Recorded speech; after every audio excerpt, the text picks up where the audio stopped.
All right, welcome, everyone. Thank you so much for joining us today on this talk on creative differentiation. My name's Kevin Knizik, and I'm super stoked to be talking with you all today.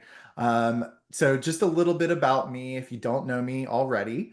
I've been at JPL actually for 17 plus years, and I lead a team who makes short form and digital content and social content for our clients. So I'm still very much hands-on in the work of the work, which I love. But I actually get to also help clients plan and look at strategies for achieving their goals through social media activations and efforts as well. So I get to kind of play on both sides of the coin and have been loving it ever since I've kind of come into this role as content director at JPL.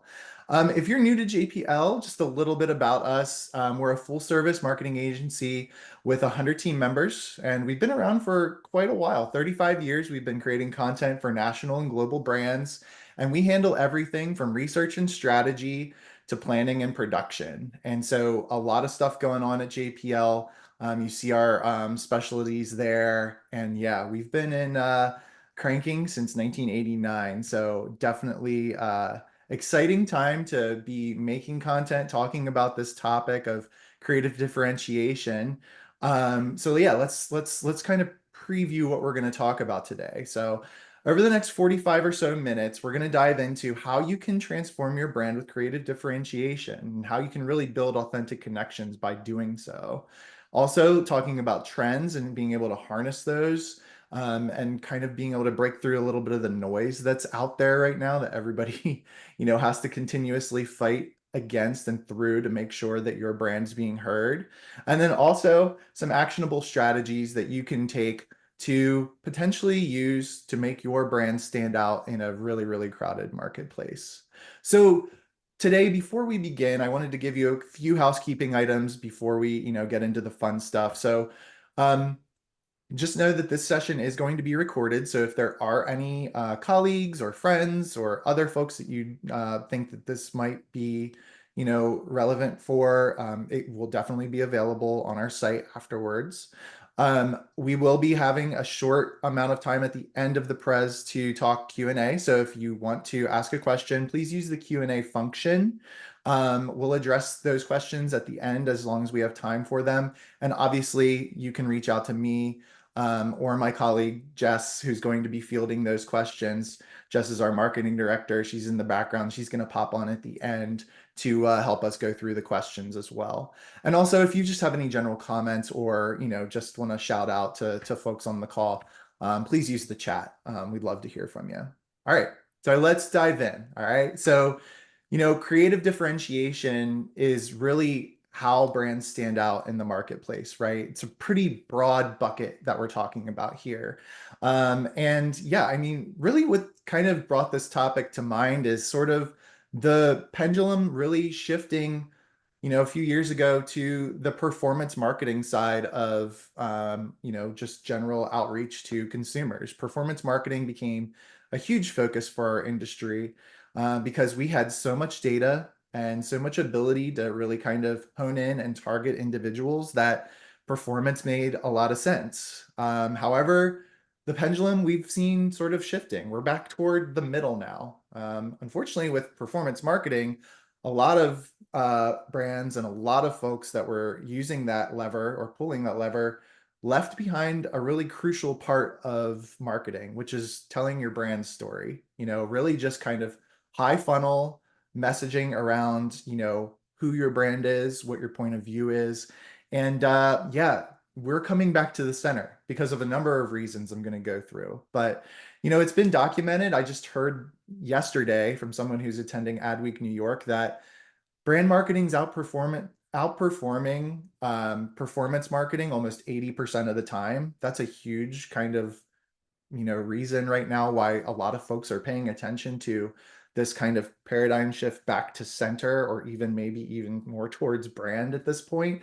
And it can be challenging, right? Because we're so used to speaking to almost an individual level that we almost have to relearn, how we talk about our brands at that higher level, how we get the essence of our brands out there through creative to make sure that we're reaching audiences and getting the feel and tone of our brand right for audiences that are following us.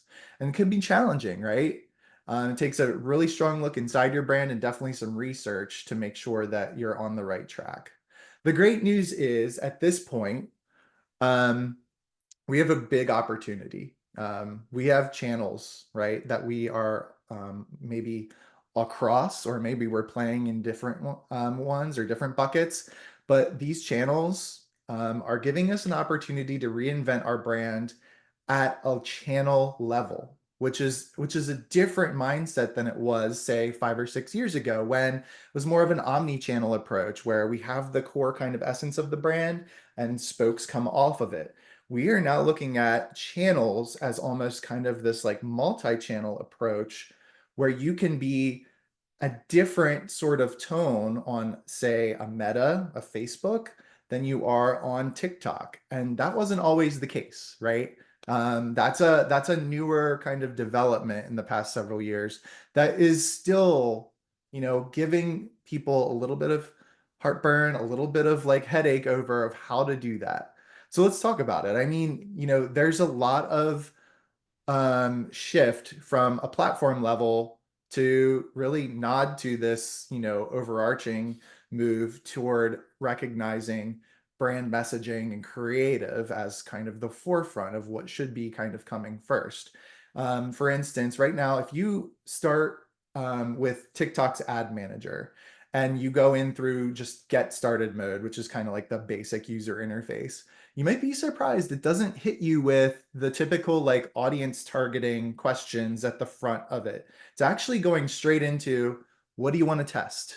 What creative assets do you want to test against each other to understand what's resonating with the audiences that we think from our algorithm will work for you? It's a different mindset, right? Because we used to start with, audiences, the lookalike audiences, and building, the demographics and geos and all that stuff. It's going toward the other side where the platforms are prioritizing creative, strong creative, and not just strong creative, but native feeling creative, to make sure that we are making sure that we are hitting our stride in terms of making content that is resonant with the audiences on that platform. And you have to keep in mind, each and every channel, people are in a different mindset. So it's important to know that if you're in a different mindset, the content needs to address them in a different way. So another thing that's really a factor, one of those outside forces driving this, is our friend the cookie, right? And I don't want to call it a post-cookie world totally, because we know that cookies will always be around in some way, shape, or form, but cookies are changing. And we saw Google walk back the fact that they're not going to get rid of cookies, but we are a privacy first world. And yeah, precision in targeting is going to be reduced as we lose some of those key pieces of data that we get from cookies. And so with less granular tracking, we're not going to be able to precisely target audiences like we used to. So what's that mean is that platforms like Google, platforms like Meta are going to prioritize high quality creative over, the strength of your targeting right now. So that's just, it's just a fact of life right now, because we're in a privacy first world, and storytelling, great visuals, and relevance, right, are going to be the factors that make your assets, your content shine versus others. So that's all good stuff, like background to keep in mind of what we're thinking when we talk about creative differentiation, is that, yeah, we have a really strong focus again on just the raw power of how we're telling the brand story. It's not as much about the strategic targeting of, the back end data that we've, kind of gathered, because that data, while very valuable, and first party data will always be gold, we're talking about more like third party stuff at this point, high funnel, in terms of the marketing trajectory. It's definitely changing the way we as, marketers have to address creative, especially when we're talking about awareness like tactics, right? So who's doing this well? I have two just initial examples right off the bat. I'm going to be showing examples throughout this whole thing. I'm going to be jumping out to my browser. It's going to get crazy. I hope you're ready for the ride.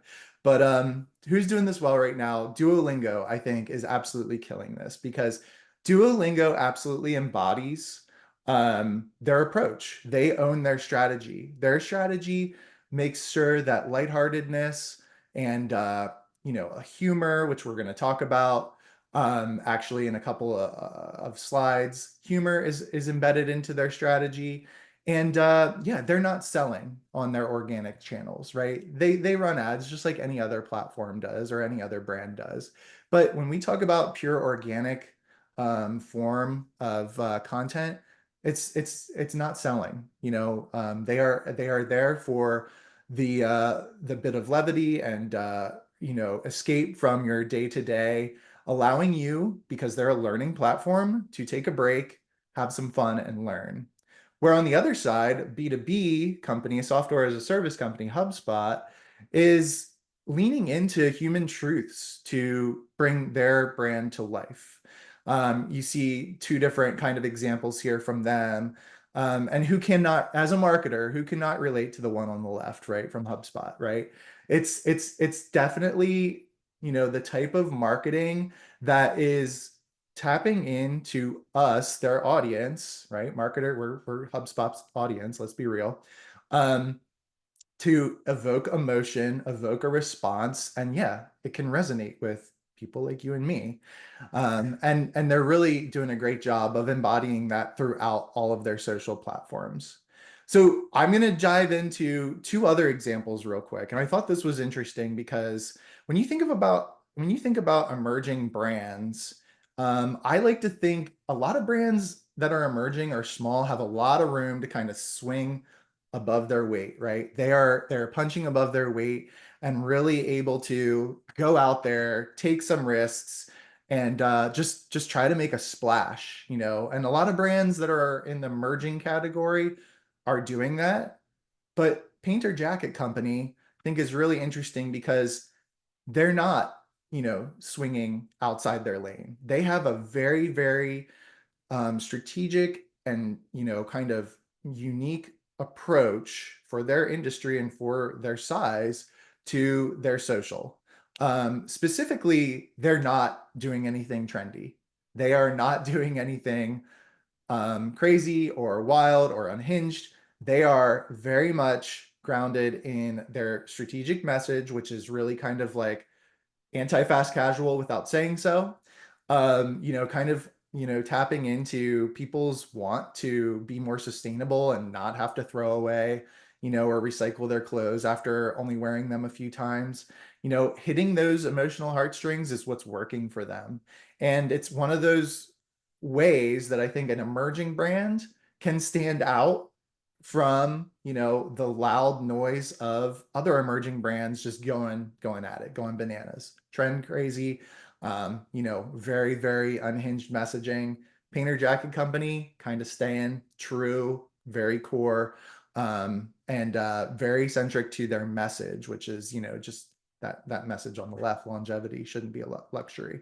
So I think that's a really interesting take on a small brand. A larger brand, Upwork, we've all heard of Upwork, likely at this point. Definitely post-pandemic, Upwork saw a huge boost with contractors, working remotely and working with other companies and brands. And Upwork uses, some of those human truths of contractors or freelancers to, you know, play into their overall social mix. So they are using, very, very lo-fi, very, very on trend messaging. So again, we talk about a small brand staying in their lane and, larger brand kind of going at trends, kind of being culturally relevant. Very interesting to me that, large brand has more room to play there or has a cause to play.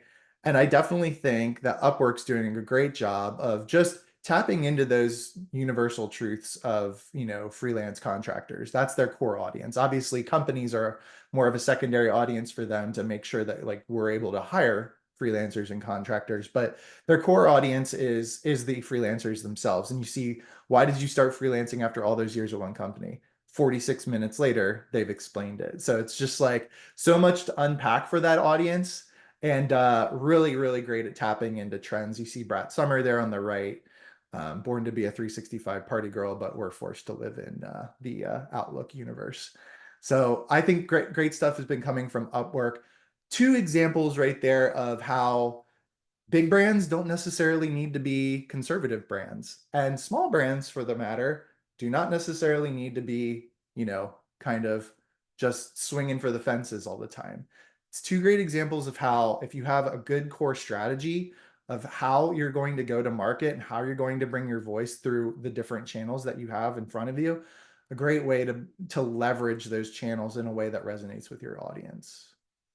All right, so we talked a little bit about like how brands are looking at creative differentiation through messaging, through using different channels and platforms, and also just understanding that strong creative is the way to stand out right now. Well, the other side of that is brands using trends to stand out, right? So trends are endless. We could be talking about trends for the next 2 days, 3 days. I don't know how long it would take to cover all of the trends in the world right now. So we're not going to, obviously. I only have like 20 minutes left to go through all this. So we're going to talk and focus on one major macro trend, and then we're going to go into what, kind of the risk rewards are around going after micro trends. And micro trends are more of like what you're used to seeing, like the TikTok dances and things like that. So one of the big macro trends we saw coming out of, the pandemic was sort of the just universal want for levity in the world, just needing to lighten the mood a little bit. Brands recognize this. I mean, there's a con category now for humor. And brands definitely gravitated toward this category of, call it a big macro trend or shift, and making sure that people are laughing, bringing humor to their feeds is what these brands that I'm about to show you are doing. The first one everybody's probably familiar with is Liquid Death. Absolutely unhinged, unabashed humor, unapologetic too. Absolutely just off the wall, bonkers, crazy kind of examples here I'm going to show you. So Liquid Death is a canned water company. They kind of play into the whole, saving the earth through recycling, using metal cans so that we can recycle them. And obviously it goes, wild from there. Their content is absolutely off the walls, bonkers, and it doesn't fall into a kind of certain like criteria. It's absolutely every piece of content feels unique, and they don't really do campaigns, which is super interesting, right? It's a new take on ways to do digital and social media. Is really kind of just one-off little clusters of content coming out every 2 or 3 weeks, it seems like at this point. Let's take a look at some quick trends here quick examples here that we see from Liquid Death, and then we will jump back into check out some other examples as well. All right, this first one, super lo-fi, and very much a example of how lo-fi and comedy can kind of work. And then I'm going to show you more of like a well-polished celebrity spokesperson example and how both of them feel the same from a brand standpoint and really get their core message across. So let's check this one out. Come on, you ready? Y'all doing okay? Yeah, how about you? Doing good. 2 Liquid Death. Oh, whoa, you can't have no beer? It's just It's water. just water. Oh, okay. Jesus Christ, Roy, you're not even my real dad. Absolutely just unhinged humor there. Then we go to this Ozzy Osbourne example for their new water flavoring packets. Hey, No way. Ozzy Osbourne? Death Dust, take it from me. Don't snort that stuff. We weren't planning on snorting it. Yeah, we're gonna mix it with water and hydrate. It's got electrolytes, which your body needs. Yeah, it's delicious. Whatever you do, don't try freebasing it. Free what? And never, ever inject it. And how would we even... And don't even think about boofing it, you little perverts. Boof? You know, where you stick it up your...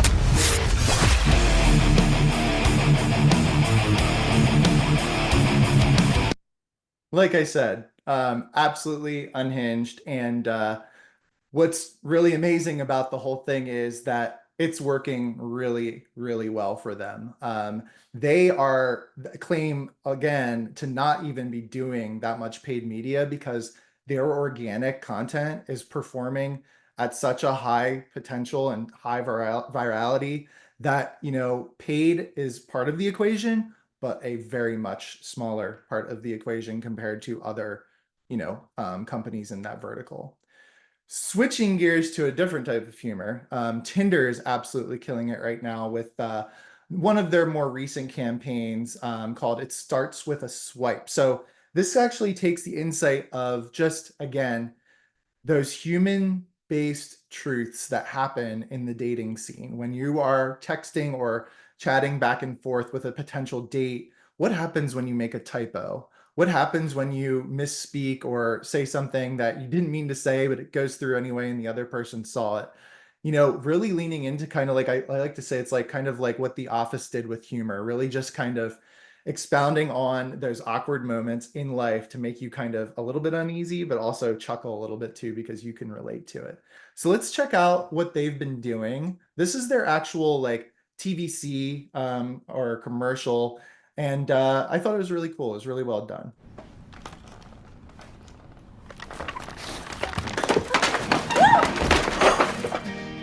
Hey, thanks for making my day with your haze. What? Typo, I meant face. Read receipt. Did I ruin it? No, my mom just called. She says hi. Smirk emoji. Meet cutes happen every day on Tinder. Just not like they do in the movies. So just sort of really kind of juxtaposing the, raw conversation of what that text conversation would be to a beautifully done spot. But of course, we know not everything is beautiful and polished and finished. I mean, over on TikTok, their activation or extension of this was called Swipe Ride. So they pick up people that have either gone on a date or are about to go on a date and just dive into those insights around what people feel after, that initial meeting or date. And I thought this was kind of well done too. I'll play just a little bit of it. Or Panita? Yes, it's going good. You know what I'm saying? Just got out the date. It was really fun. We was go racing. He has some red flags. He's a little, como se dice, no money. You never want to pick up a check? No. Look at my nails. I can't pick up anything. Great personality. Love that. Look at her nails. She cannot pick up anything. I concur. I cannot relate. But awesome kind of extension of the story there. And just, again, staying true to that core essence of what you're trying to say as a brand, but doing it in a completely unique way for the platform is what's really working for Tinder. Okay, so real quick, we'll show Oatly example. Everybody, if you've been in the dairy aisle recently, you've seen just kind of the options in front of you. Oatly is a kind of breakthrough brand in terms of non-dairy, oat-based non-dairy products, I should say. And their recent activation called the Dairy Deprogramming Zone was an actual physical kind of stunt guerrilla marketing kind of activation. They utilized video to capture person on the street interviews and made kind of an interesting statement, but utilizing humor in the same in a way that kind of brought some levity to what they're trying to say. Because Oatly can be very bold in a lot of their marketing, and this was, I thought, a really smart usage of not only like levity, but also showing kind of the cause that they kind of stand behind. So let's take a look at just a couple seconds of their long form on YouTube here. Sir, can I interview you about dairy? About dairy propaganda? Sir! My wife drinks over a gallon of milk a day. I like dairy. I love milk. I do. I like dairy. It's not going anywhere. This is the 40th annual ice cream social put on by the International Dairy Foods Association. They invite all the DC interns, talk about the benefits of the dairy industry. Like massive carbon emissions, water usage, things like that? No, Do you think it's weird that Big Dairy gives out free ice cream to politicians? Who is Big Dairy? I didn't know what Big Dairy was until we started talking about this with Oatly, but it was we went on a deep dive one day. It was pretty fun. But like I said, like they got a ton of extension out of this program. By doing this activation and shoot, they also shot a ton of vertical video content for platforms like TikTok. So again, going from like more of like their cause-based initiative with like the long form, they got humorous content too, because obviously random people in the street are going to probably give you some random answers, especially when you have bits like this. How can we know you're not under the influence of dairy propaganda? Because I don't know about him. Thank you. Thank you. Bye-bye. That guy's so under the influence. So definitely a great example of humor, levity, but also cause-based marketing.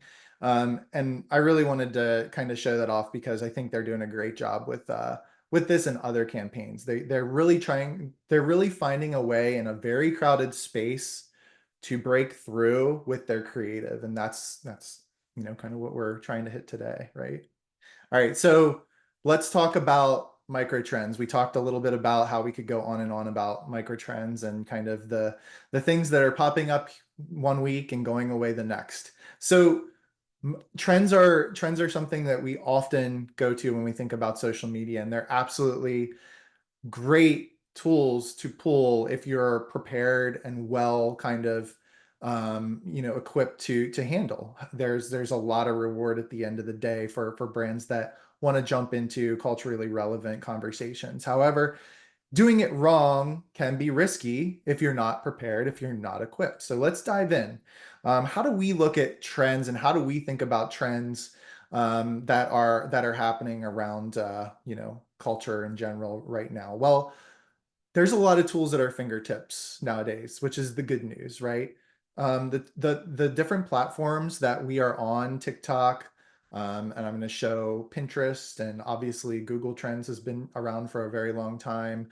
These platforms have been really trying to produce beneficial tools for us, the users, us, the people that are trying to generate content for the platforms. They're giving us kind of a peek under the hood at what's working, what's happening out there. And so I'm showing right now TikTok's Creative Center, which actually has a tab under it called Trends. And you can actually go in and start to see just overall in the last 7 days what people have been talking about, thoughts and positive vibes to everyone in Florida right now. But you can definitely start to go in and start to slice and dice yourself what's happening in the world of food and beverage over the last 7 days. Everybody's talking about pumpkin season. Something's happening with Wendy's. Something's popping off right now. So we definitely like to use individual platforms, especially when looking at trends, to understand what's happening, because all these platforms, or not all these platforms, but many of these platforms have APIs that do output to things like social listening platforms, things like social media management tools. But we know that those APIs sometimes are limited. Sometimes the APIs are purposely limited because they want you to use their first party tools that they have baked in.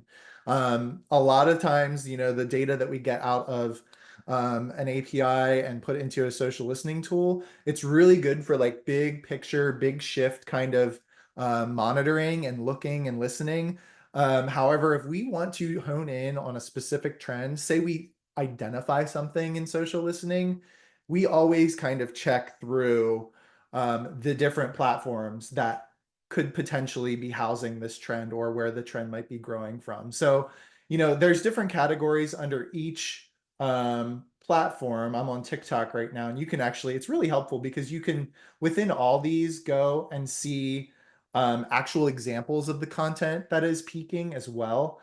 So you can go ahead and play back those different videos that are performing, which is great. But then it's also great to check across platforms, right? Because something that might be happening on TikTok may not be happening over somewhere else. And it might be a great insight for you to know, hey, we don't need to talk about this everywhere. We need to talk about this here, and we need to talk about it now. That's another thing that's really essential with trends, is being in the right place at the right time on the right part of the curve. So we utilize these different tools that the platforms provide for us to just give us a good sense of what's happening within those spaces. And so it's very beneficial if you do go out and do a little bit of that legwork. I'm not saying that you have to be on these, pages 24/7 or anything like that, but if you are yearning or desiring to be a trend-centric brand or a culturally relevant brand, you're going to need to put some focus on being able to assess and evaluate where things are at in terms of a conversation curve, right? Because if you're too early, people might not have any idea what you're talking about. If you're too late, they're going to think that you're late to the party and super uncool. So definitely use the tools that the platforms are giving you. I think it's a great way to make sure that you're staying relevant to the different channels that you have in front of us. So, TikTok Creative Center, Pinterest Trends, Google Trends, Meta's actually coming out with some different tools that we can tap into. So everybody's jumping on board because they know that if you produce on trend, strong creative, it again gets more viewership on not on just on your behalf, but ultimately on their behalf too. So there's always a what's in it for them, of course. And that's part of the kind of evaluation we get to go through with these different platforms as well. So let's talk about some trends, micro trends, and what we've seen over the past few months. We've got the HOCO trend, which is happening now. The raw dogging flights trend, which happened over the summer, is here for a couple of weeks and then gone. And then we let the Gen Z intern edit our driver training video or our marketing training video. Fill in the blank, whatever you'd like to say there. All trends that have happened, all trends that are either gone or fading out, and saw brands capitalizing on them throughout the summer and early fall. Definitely, great ways to engage in an active, already engaged audience if you do it well. So let's look at some big brands and emerging brands and how they're capturing trends and leveraging them for their own marketing purposes, right? So big brand, I'll reveal it in a second, but boomer humor a few years ago was a trending topic. This is I think a 2021 or 2022 example, but boomer humor, still funny to me, was popping off. And this is what the type of content that was going on was out there. And I'm pretty sure everybody can probably relate to this clip.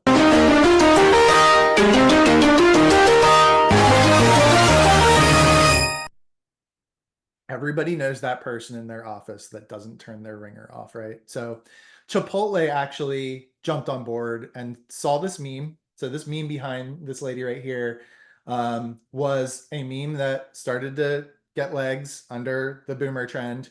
And it showed this beautiful future oasis society if boomers could say Chipotle correctly. So what did Chipotle do? They just had boomers read the meme and used it as a social post. Let's take a look what they did. Society of boomers could say Chipotle. Chipotle. Chipotle. Chipotle. Socially, boomers could accurately pronounce Chipotle. Chipotle. Oh, you can say Chipotle, but you can't read the word society? So just having some fun. But that post on the left or on the right, from Chipotle, saw 9.6 million views. And there are other posts that pulled into this trend actually saw similar results. They did really, really well on jumping on this trend. And yes, Chipotle has a huge audience, but 9.6 million views on some of their organic content was really strong for them compared to what they were seeing on other posts at the time. All right, let's look at a smaller brand, and everybody, as an elder millennial or the Gen Xers in the room, raw dogging it makes me uncomfortable, but man, it is in the language of our friends Gen Z. And raw dogging flights came about over the summer with a couple of users posting that they just raw dogged a flight to Melbourne, a 15-hour flight with no comfort items, no music, no movies, just flight map or If you're not lucky enough to have a flight map, you get the safety instructions, I saw some of them say. And, you know, who knows if they actually did it, but it was just the notion of sitting on a plane without anything to do was uncomfortable for most, and definitely started to pop off. FCB Amsterdam, a arm of the global FCB agency, actually a 500 follower TikTok account, right? Jumped on this trend, just raw dogged an 8-hour workday. So they put their own twist on it, right? No coffee, no music, no small talk, straight up work, new personal best. Saw 25,000 views just because they jumped on this trend, made a simple video of a gentleman working at his desk, and yeah, posted it at the right time, the right place, and were able to capitalize on a trend, got some visibility for their agency, and yeah, did a great job of just making it their own voice while still utilizing the trend to pull through that audience that was watching the other flight videos at the time. So great job for those two on kind of showing what trends can be from a positive standpoint. But we're in an era of polarization and culture wars. You know, there's no doubt about that, right? There's a lot going on in the country right now. And so a misstep with a social post cannot be underestimated at this point, because especially if you're a larger brand, have a lot of visibility, and you do want to be trend centric or culturally relevant, missteps can cause some backlash. And if you're not prepared from multiple standpoints, legal standpoint, community management standpoint, perhaps PR, you can get burned pretty easily if you're not set up for the ability to mitigate some of that backlash or risk. So, you know, a lot of brands right now are still sort of clinging on to this notion of social is a separate strategy from marketing. But the reality is the brands that are doing trends and being able to be a bit more risk adverse are when you're making sure that social and marketing are like this harmonious being. They're no longer talked about separately. Social is baked into your marketing strategy. It is maybe your marketing strategy. It's no longer this isolated island where, you know, the social media manager is asking for permission if I can post this. It's baked in, and they have processes in place to be able to jump on trends, but also how to, defend yourself against, a misstep or an issue if something arises when you do talk about a trend and it goes wrong. So obviously I felt you all cringe when I turned to this Haley Welch here, Hawk Tuah girl. This is an example of a risk, right? And a lot of brands jumped in on this, and a lot of brands got some backlash for jumping in on this trend. However, not everybody did. I mean, we saw people like Domino's absolutely see an upside for it. But if you look at Domino's content, specifically on their Facebook feed, which is like crazy, but I mean, that's where their audience is, I guess, Facebook feed Domino's is absolutely like, you can tell why this worked for them, right? They already had a lot of base and a lot of other kind of, I would say, like kind of out there risque kind of posts. And yeah, this text only post, 23,000 shares, like, not too bad for a day's work at the end of June 25th there earlier this summer. So it's definitely comes down to the first piece here is strategy and tolerance, right? If your strategy is not set up for going after trends and being culturally relevant, you can definitely risk diluting brand message by, just basically losing, kind of faith from your customer base of like, oh, they're not serious about this, or, I can't really take them, literally when they post anymore if you catch them off guard with something. But, obviously should some brands, that trends also can be a goldmine of opportunity. So whether or not your brand can be culturally relevant is ultimately up to you. I would just recommend that it gets baked in to that overarching marketing strategy. It has to start at the top of the marketing org and get trickled down through the org to make sure that you are well equipped to handle, what can happen with trends and being culturally relevant. We've all seen the curve of trend, and obviously, if you're too early, I talked about this earlier. If you're too early on the curve, your audience might have any idea what you're talking about. If you're past peak popularity and you are already seeing that trend graph start to fall, you are going to be seen as sort of a little late to the party. So being here in that sweet spot between emergence and peak popularity is going to help you make sure you are staying, at the best chance of getting picked up by the audience that's engaged in that trend. And don't forget, being good friends with your legal and comms teams in case there is any kind of issue is a great idea as well. Just embedding them into your marketing strategy is absolutely essential when being culturally relevant. All right, so we talked about a little bit about creative differentiation. We're talking about trends. We're going to talk really quickly about breaking through, finding your angle, and then we'll make sure that we have a few minutes left for Q&A. But let's look at how brands are breaking through to make sure that they are standing alone and being seen separately and kind of being singled out from their competitors. So I said I'd come back to this. Duolingo, I think, does an absolute bang up job of this. They embed social strategy into their marketing strategy. As said before, their social breathes through everything, including their app. Like the levity and the kind of lightheartedness that's in the app, all the way down to the app icon being sad at you when you're not practicing your language that you're supposed to be practicing, it breathes throughout their ecosystem. And so they're culturally relevant in ways that definitely make them stand apart, and they really lean into it. And I think that's really important, that if you're gonna do cultural references and be on trend, you have to lean in and just go for it. You can't be half in, half out. It has to be embedded in the strategy, and you have to keep after it.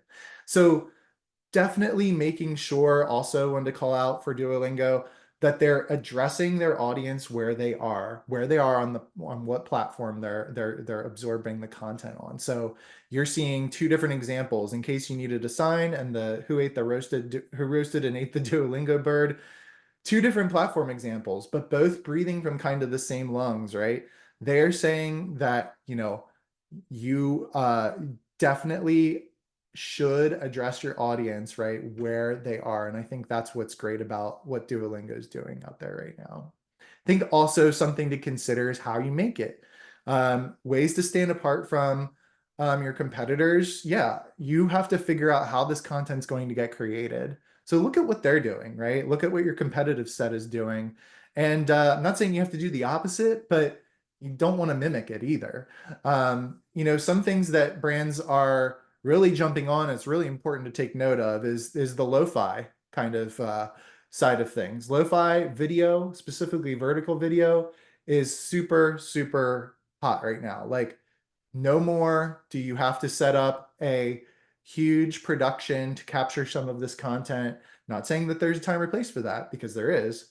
However, when you make content for vertical video, a lot of what's on trend right now, a lot of what we're seeing is sort of this POV shot from the lens of. I really love this Nix example over here of just throwing a GoPro on top of the pro photographer's camera. You get to see behind the scenes a little bit, how it's made.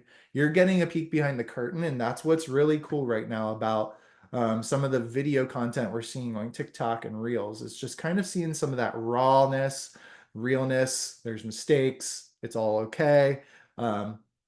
It's definitely showing a little bit of vulnerability from your brand that makes users really feel that there's some authenticity there, and that age-old tried and true word, authenticity, is still what speaks to audiences, right?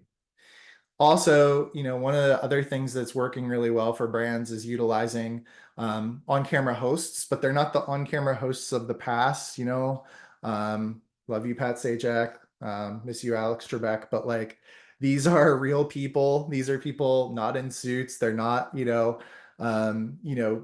people that are unobtainable or unreachable. These are regular human beings interviewing folks on the street, and the man on the street or person on the street stuff works really well for some brands.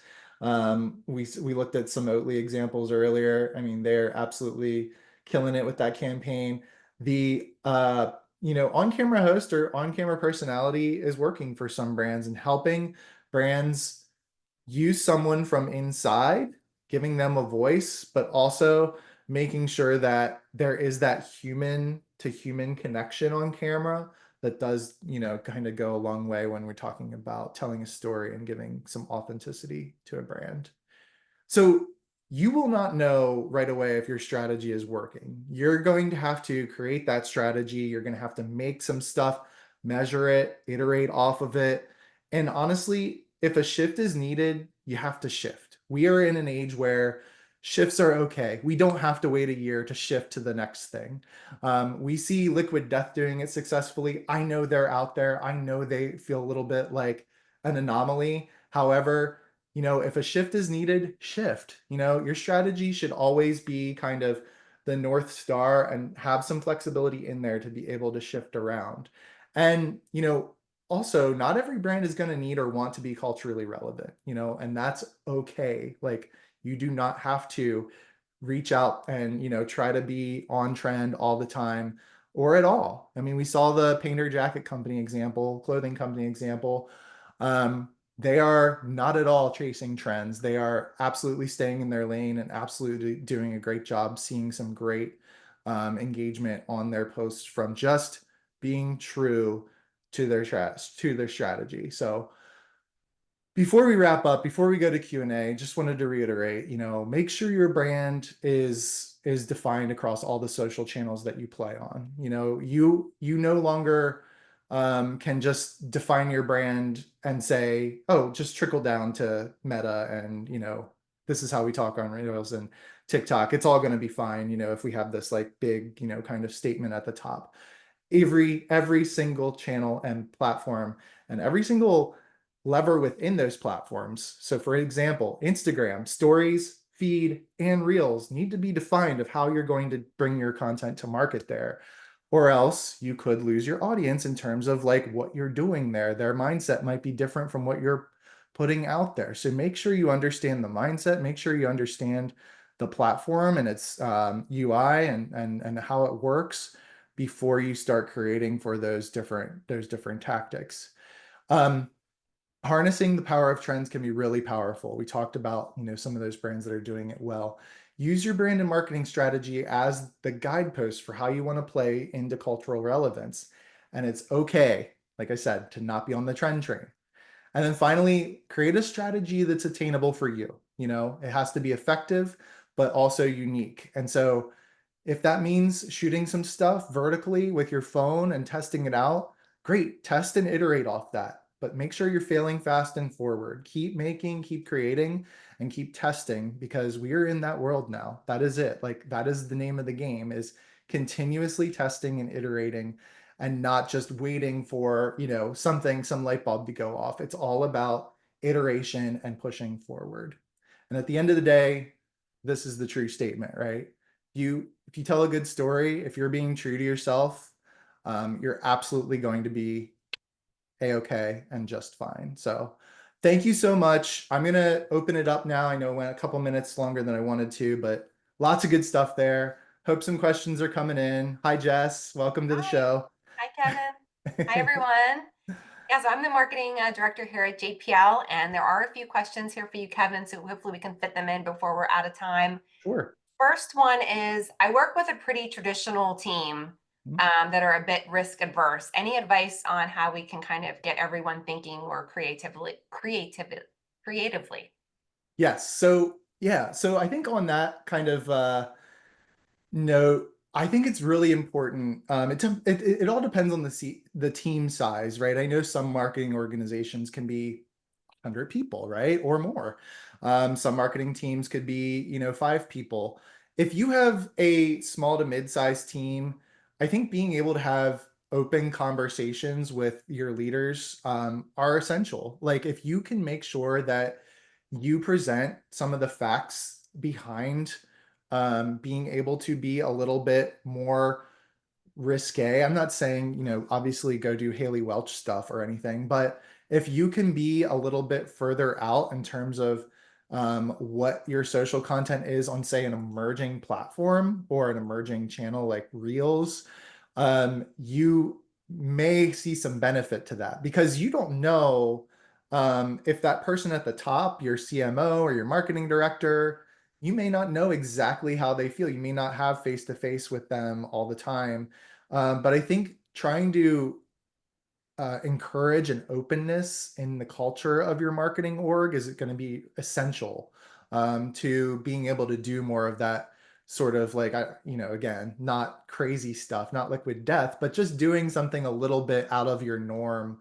I think, a lot of people are sort of afraid to just bring it up because we've always done it this way, but now's not the time to be afraid. Now's not the time to be concerned about that, because if you want to break through, you're going to have to take some risks, right? And you're going to have to roll forward. So work with your manager, work with your the next person above you to see how that conversation could go, and prepare some thoughts. Make sure you're bringing some things to the table. Doesn't have to be fully baked, but should be some sort of structure of how you could do it, and what you might need to pull that off. Great. So how often do you think we need to switch up our creative on social, and do those expectations vary by platforms? For instance, like LinkedIn versus Instagram? I would say, yeah, definitely varies by platform.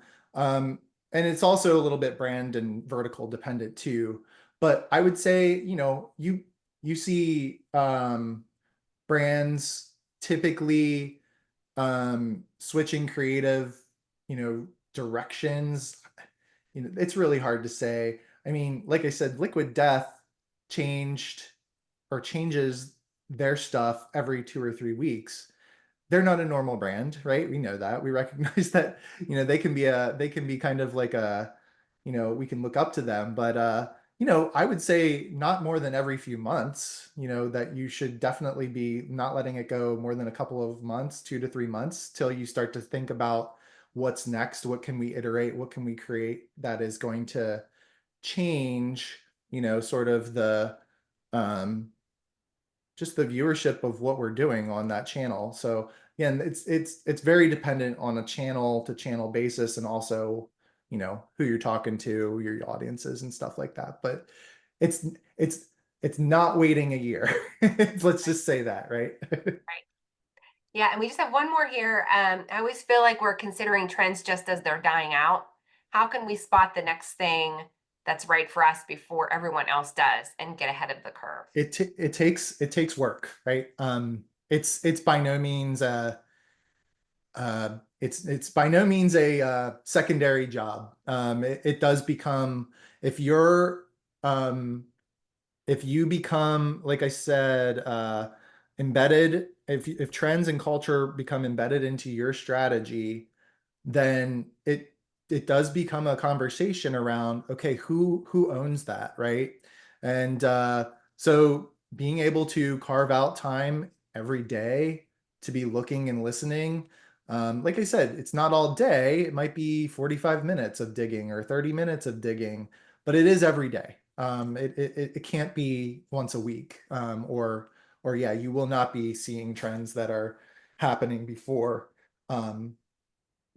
everybody else does. So it does become a crucial part of someone's role if you do become more trend centric and culturally relevant. But yeah, I definitely think it's a commitment, and you see a lot of the folks doing it well either are small teams that are fully committed to being in and on trend, or large teams that have just team members that are able to set aside time to be able to pull these insights through to get their teams to get up to speed and create the content needed to address it. Yeah. Yep. And we have a comment here from one of our attendees. A good story is always trending. And yeah, that's the stuff. So love that. Awesome. Okay. Yeah, no, I really appreciate everybody coming today, and thank you, Jess, for thank you, throwing Kevin. out some of those questions to me. If you have any other thoughts, questions, want to hear more about something, let us know. You can connect with me on LinkedIn, hit us up. We are open to any and all thoughts, and yeah, let us know what you thought. I mean, we definitely want to hear from you. And we are excited to just hopefully bring you more of this type of content in the coming months and stuff. So don't forget, there's a webinar next week. If you're into, internal comms and events, my friend Virginia is going to be giving a webinar next week as well, on just trends happening in that space of the live event world. So definitely, if you have any interest in that, jump on that soon, get signed up. So Great. Thanks, Kevin. Thank you, everyone. Have a great day, and thanks for joining us. take care, everybody. Bye-bye. Bye.